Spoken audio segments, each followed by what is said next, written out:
There's a big wait for the big iPhone. I'm Bridget Carey, and this is your CNET update.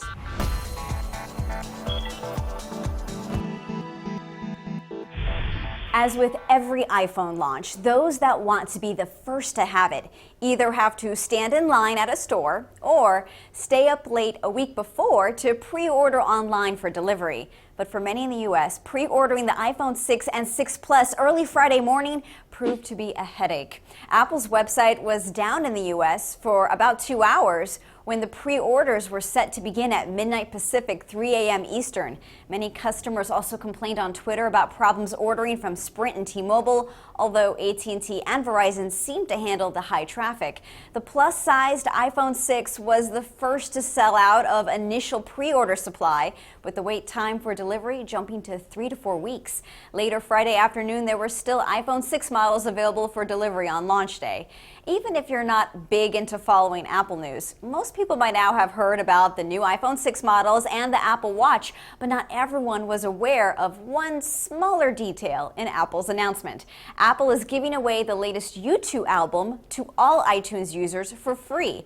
This week, the U2 album automatically appeared in iTunes and on people's iOS devices, which led to people thinking that their accounts were hacked or there was some glitch because they didn't download it themselves. But don't worry, you haven't been hit with a U2 virus. It's just available through the cloud as part of the promotion. The album itself isn't actually being downloaded to your device until you tell it to download. Now, some users are frustrated because they don't know how to take it off. We have some instructions on CNET, but in short, there is an option you can turn off to show all music, which shows music from the cloud. In iTunes, you can't exactly delete the album, but you can hide it by right-clicking and selecting delete so you can keep living with or without U2.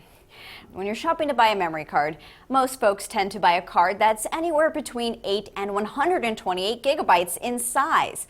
But if you're looking for more storage, and I mean a lot more, SanDisk now has an option for a 512 gig SD card. It'll only cost you $800. This breaks the record as the largest capacity SD card, and it has write speeds of 90 megabytes a second.